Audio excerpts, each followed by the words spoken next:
Kaibigan, mga pagkain na hindi naman talaga matamis, pero nakakasama sa diabetes, lalo na kung marami kakainin mo. So, ito yung mga pagkaing ingat tayo, hinay-hinay, wag sa sobrahan. Dati kasi, iniisip natin, basta diabetic, di ba, bawal matamis.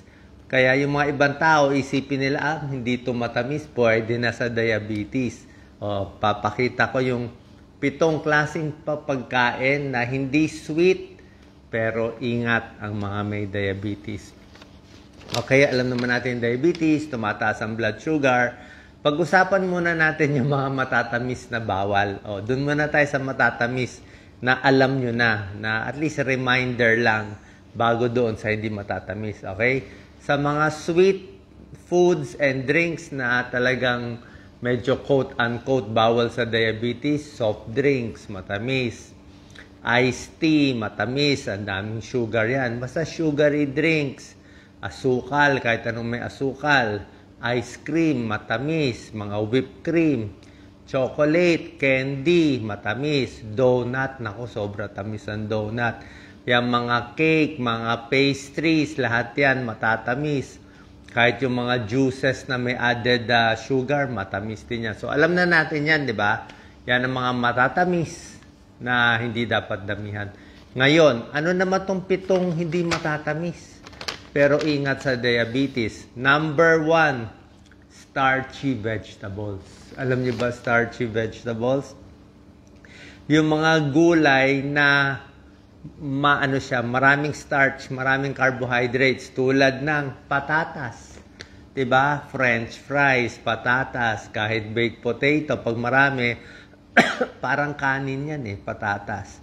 Corn, healthy naman ang corn, pero ang corn parang kanin din 'yan. Hindi porke patatas, corn, pwede na lahat kakainin mo. Kalabasa is very healthy, 'di ba? May vitamin A sa mata. Pero, pag kumain ka ng marami niyan, carbohydrates din yan. Green peas. Okay? Patatas, corn, kalabasa, green peas, tawag yan starchy vegetables. Parang kanin na yan. So, pwede ka kumain ito, pero bilang na yung kanin mo. Okay? Kung half cup ka na ng rice, half cup ka na ng corn, parang 1 cup na ang bilang natin doon. Okay? Ano naman ang mga vegetables na okay? Ang mga gulay na okay, syempre, yung talagang pwede sa diabetes, yung mga green leafy. Tulad ng kangkong, okay yan. Spinach, pwede yan, kahit marami. Talbos ng ampalaya, pechay, maganda yan. Malunggay, okra, especially ampalaya, di ba? Ampalaya, nakakababa nga ng blood sugar, okra. Pero itong mga green leafy na gulay, okay. Pero itong mga starchy tulad ng patatas, diba? Kahit kamote, kung masyado marami, parang kanin na rin.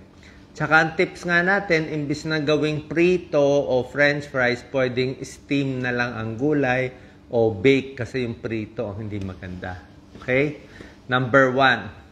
Kaya yung iba sasabihin, ba't tumaas blood sugar ko? Hindi naman matamis kinakain ko. Ito, baka nandito sa listahan kinakain mo. Number 2, red meat and processed meat. Sabi mo, karne, hindi naman matamis. Pero may pag-aaral 63,000 people pinag-aralan to sa Asia. Nakita nila, pag mahilig sa red meat, baboy, baka, hotdog, processed meat, lalo na prito, tumataas ang risk for diabetes, type 2 diabetes. Mas masama pa daw to sa babae. Yung mga babae, mas tumataas pa yung blood sugar nila. Bakit? Hindi pa mapaliwanag bakit yung karne na sobrang dami nakakakos ng diabetes, pero tingin nila sa pagluto, yung prito na high heat Tapos itong mga karne na to, processed meats, may nitrites, di ba? Alam niyo man yung nitrites, nitrates, preservative, takot tayo na baka cancer causing. Tsaka red meat, mataas din daw sa iron. Tsaka yung iron niya, yung heme iron Minsan daw hindi maganda sa diabetes, nakakataas din ng blood sugar. Basta yun ang pag-aaral. Maraming meat, nakakakos ng diabetes and nakakakos din ng higher risk for cancer. Hindi ko sinasabi kumain ka ng baboy baka, magkaka-cancer agad. Pero mas mataas yung risk. Okay? Kung may magre-reklamo, yun talaga pag-aaral. Pero yung risk niya, syempre, for cancer, hindi tulad ng smoking. Pag nanigarilyo ka, ang taas ng risk for cancer. Kaya itong mga baboy baka, tataas din, pero hindi ganun kataas.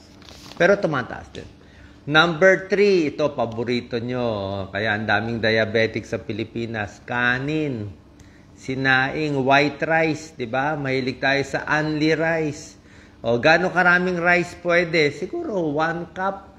Kung nagtatrabaho ka talaga, 2 cups, 1 to 2 cups of rice, okay ka na dyan. Depende sa work mo at sa energy mo. Pero yung mga 3 cups of rice, puro only rice, may pag-aaral, ang mahilig sa kanin, 20% mas nagkaka-diabetes. Okay? Mas gusto nila brown rice o mas binabawasan yung kanin, 1 cup na lang, dinadamihan itong green leafy vegetables, kangkong, spinach, yan ang mga pinapadami natin. So, white rice, ingat. Okay? Number 4, kasama na rin ang white bread, pandesal. Diba sabi mo, Doc, pandesal, pagkain ng Pilipino. Oo nga, ang problema natin sa pandesal, syempre, carbohydrates din siya. At magugulat kayo, nakausap ko yung mga baking, yung mga nasa baking industry. Sabi nila, ang pandesal sa Pilipinas, sobrang tamis. Kaya nga yung pandesal natin, kahit di mo nalagyan ng palaman, matamis na . Kasi talagang maraming hidden sugar. O, nakatago yung sugar. Kala mo hindi matamis, pero matamis na siya sa panlasa natin. Pag pumunta kayo sa ibang bansa, kumain kayo ng mga bread nila, yung mga French bread, talagang walang walang tamis, konting-konti ang sugar. Pero yung atin, pinaparami ang tamis para malasa na. Bukod sa white bread, ito yung number 4 sa list natin, pati yung mga kakanin na hindi ganun katamis. Tulad ng mga puto, di ba? Puto, matamis siya pero hindi siya talaga super sweet, di ba? O yung mga bilo-bilo na nilalagay natin sa ginataan, di ba? So, yan mga yan, rice yan gawa sa kanin. So, pag gawa sa kanin, nakakataas din ng blood sugar. Yung mga ibang kakanin, paano yung mga palitaw, sapin-sapin, o kahit yung mga bibingka, yun talaga matamis na yun. Sure na tayo na nakakataas ng blood sugar. Pero kahit itong hindi ganun katamis, ingat din. Pwede kumain nito, pero nasa tamang dami lang. Okay? Number 5, na hindi matamis, pero nakakataas ng risk for diabetes, mga salty snacks. Maalat na snacks, mga junk food, mga chichirya, lahat ng sari-saring chips na bebenta, yung mga binibenta natin sa supermarket, sa sari-sari store, mga salted snacks, diba? Yung mga cornix, kahit mani healthy, pero pag ginawa mong salted nuts, hindi na ganun ka-healthy. Diba? Popcorn healthy, pero pag dinamihan mo yung asin at butter, hindi na healthy. Kahit yung mga meat na salami, maraming salt lahat yan. So, mga junk food, bakit masama ang salty snacks? Siyempre, pag maalat, number 1, tataas ang blood pressure. High blood ka dyan. Next, magmamanas ka sa paa, magmamanas sa muka, kasi nare-retain ng tubig kung salt. Diba? Pwede kang magka-kidney problem, sobrang dami sa asin, na high blood, nasira kidneys. Kasi ang recommended natin sa asin ay 2,000 milligrams only per day. So, masosobrahan ka dito. Okay? So, pag may high blood, may kidney problem, kasama na dyan ang diabetes. Ayon sa pag-aaral. So, magkakapatid yan High blood, diabetes, high cholesterol. Usually, sama-sama yan sa isang pasyente. Tinatawag yan na metabolic syndrome. In short, parang na-chop suey. Nakuha lahat ng mga sakit High blood, sakit sa puso, mataas cholesterol, diabetic, overweight, malaki ang tiyan. Lahat yan sama-sama. Tawag yan metabolic syndrome. Parang yun na yung presentation niya. Number 6 na hindi matamis pero pwede magdulot ng diabetes kung sosobrahan, pritong pagkain. At hindi lang sa mga pritong, hindi lang sa fried foods fried foods na may breading. Alam niyo may breading? Sarap yung may breading, di ba? Like yung sa mga fast food natin, di ba? Fried chicken. Okay? Fried chicken, syempre, pag laging prito, tataas ang kolesterol, sakit sa puso. Pero, pag yung fried chicken nyo, nilagyan nyo pa ng breading, yung balot, mas masama. Bakit? Kasi yung breading ang mag-absorb ng mantika, mag-absorb ng alat, asin, so nandun lahat. Tapos, high heat din kasi yung fried chicken eh. So, yun din. Tsaka mga ibang prito, ito, fried fish. Ang fish is healthy, may omega-3 fatty acid. Pero nakita, ayon sa pag-aaral, pag pinirito mo na yung isda, tapos nilagyan mo pa ng breadings, hindi na ganun ka-healthy. Bakit? Sa high heat kasi, minsan yung lubog sa mantika, nagkakaroon ng mutagenic compounds. Ibig sabihin, possible cancer-causing. Nagkakaroon ng heterocyclic amines, advanced glycation end products, AG, ang tawag dito. Ito yung mga bagong compound na nakita nila nagkakos ng diabetes. Okay? So, pati prito, yun ang problema natin. Anong klaseng luto? Pwede i-bake, pwede ihaw, pwede roasted, di ba? Mas maganda yung ganong klaseng luto. Number 7, ito yung nakatago na matatamis eh. O, actually, matamis rin siya, pero minsan baka hindi mo alam matamis. Ketchup. Diba? Masarap ang ketchup. Healthy dapat ang ketchup, diba? Tomato sauce. Pero marami akong nakakausap na dialysis patients eh. Bawal ang ketchup sa kanila. Kasi ang ketchup, kala mo lang hindi matamis, pero marami siyang sugar din. At yung ketchup, kala mo hindi siya maalat, super alat siya. High salt and high sugar nakatago sa ketchup. Hindi lang halata. Okay, yung mga sausawan nakala natin okay lang.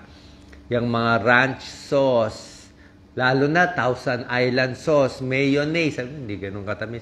Mayonnaise, Thousand Island sauce, ketchup, lahat yan. High fat at may high sugar nakatago and high salt pa. Ano magandang sausawan? Paborito natin para sa diabetes? Suka. Diba? Apple cider vinegar, sukang puti, sukang dilaw, okay lang yan. May pag-aaral, diba? Yung tinuro ko sa inyo. Pag kumakain ng suka, sausawan sa isang araw, 2 kutsaritang suka everyday, nakakababa ng blood sugar konti. Nakakababa konti. Ano pang sausawan? Kalamansi. Yung mga spices, kalamansi, lemon, vinegar, yan ang mas magandang sausawan. Gusto mo, konting hot sauce, okay din naman eh. Hindi siya nakakataas ng blood sugar. Okay? So, yan ang 7 pagkain na hindi talaga matamis, pero nagkakos ng diabetes pag sobra. Ano pa, konting dagdag tips sa pagkain ng prutas. Okay? Sa prutas, hindi rin lahat po pwede pag diabetic. Ayaw natin sa prutas yung overripe, yung hinog na hinog. Diba, minsan yun ang gusto natin, yung hinog na hinog, malapit na mabulok kasi matamis eh. Mas gusto mo, tamang hinog lang. Tapos, mas maganda ang fresh na prutas compared sa mga nasa lata. Lata, may syrup na yon, matamis na yon. Sa prutas, ang pinaka-pwede sa diabetes, mansanas talaga. An apple a day keeps the doctor away. Kahit ilang mansanas kainin nyo, okay yan, 2, 3 kung kaya nyo. Pears, pwede na rin konting pears, mansanas, strawberry, pwede. Saging, pwede, mga 2, ganyan. 2 in a day, 2 bananas in a day. Pero yung mga iba na matatamis, talagang hindi po pwede. Mga grapes, konting-konti lang. Siguro 6 na peraso, 6 to 10 pieces. Yung pakwan, matamis din, di ba? At yung mga artificial sweetener. Doc, paano tong artificial sweetener? Matamis siya pero 0 calories.